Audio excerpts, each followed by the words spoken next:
Hi, అందరికీ వందనాలు. నేను ఈరోజు ఆదివారం కదా, ప్రార్థనకి వెళ్ళాను. మరి మీలో చాలామంది కూడా ప్రార్థనకి వెళ్ళుంటారు. అయితే ఈ ఆదివారమే మనం దేవుణ్ణి ఎందుకు ఆరాధించాలి అని ఎప్పుడన్నా ఆలోచన కలిగిందా? ఆలోచన కలిగింటే ఒకసారి మనం ఆదివారమే ఎందుకు దేవుని సన్నిధికి వెళ్ళి ఆయనను ఆరాధించాలో ఒకసారి ఆలోచన చేసుకుందాం. ఆరాధనా దినము గురించి మనం ఇప్పుడు ఆలోచన చేసుకుందాం. మన పితరుల కాలంలో అంటే ఆదికాండం 1వ అధ్యాయం నుంచి నిర్గమాకాండము 19వ అధ్యాయం వరకు పితరుల కాలం అంటారు. పితరుల కాలంలో ఆరాధనా దినము నియమించలేదు. ఎప్పుడంటే అప్పుడు దేవుని ఆరాధించుటకు అవకాశం ఉంది. అలాగే నిర్గమాకాండము 20వ అధ్యాయం నుంచి అపోస్తుల కార్యములు 1వ అధ్యాయం వరకు ధర్మశాస్త్ర కాలం అని అంటారు. ఈ ధర్మశాస్త్ర కాలంలో ఆరాధనా దినము నిర్ణయించబడింది.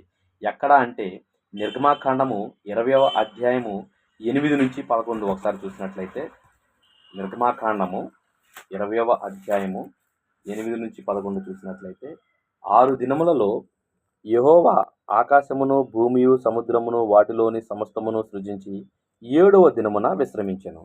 ఇక్కడ నిర్గమాకాండము 20వ అధ్యాయము 8 నుంచి 11 ఈ వచన భాగంలో విశ్రాంతి దినము శనివారంగా కనపడుతుంది.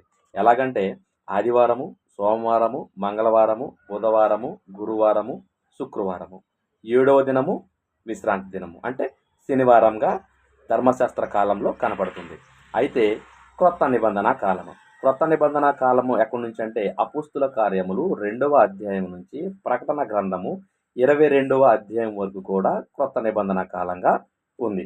అయితే ఈ క్రొత్త నిబంధన కాలంలో విశ్రాంతి దినము ఎప్పుడు ఉంది ఒకసారి మనం ఆలోచన చేసినట్లయితే మత్తయి సువార్త 28వ అధ్యాయము 1వ వచనం.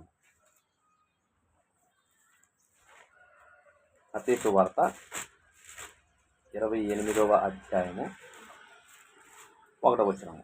విశ్రాంతి గడిచిపోయిన తర్వాత ఆదివారమున తెల్లవారుచుండగా మగ్దలేని మరియయు వేరొక మరియయు సమాధిని చూడవచ్చిరి. అంటే ఈ వాక్య భాగం మత్తయి సువార్త 28వ అధ్యాయము 1వ వచనము.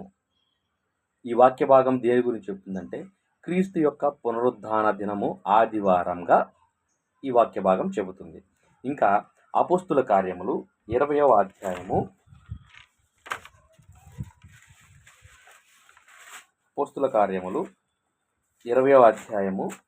6 నుంచి 7 వరకు ఒకసారి మనం చదువుదాం.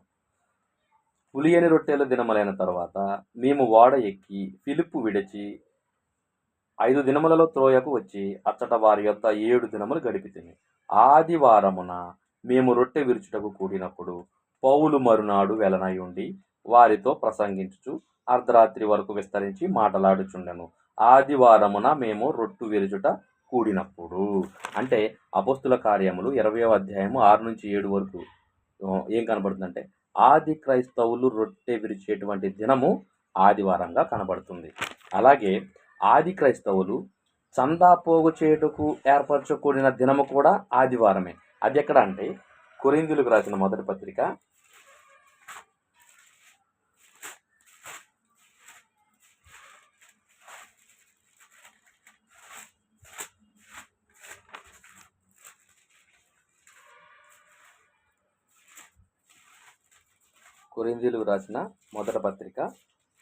16వ అధ్యాయము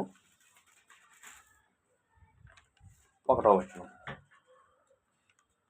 పరిశుద్ధుల కొరకైన కానుక విషయమైతే నేను గలతీయ సంఘములకు నియమించిన ప్రకారము మీరును చేయుడి.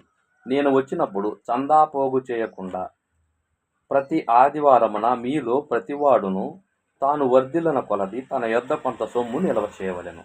అంటే ఆది క్రైస్తవులు చందా పోగు చేయుటకు ఏర్పరచుకున్న దినము ఆదివారము.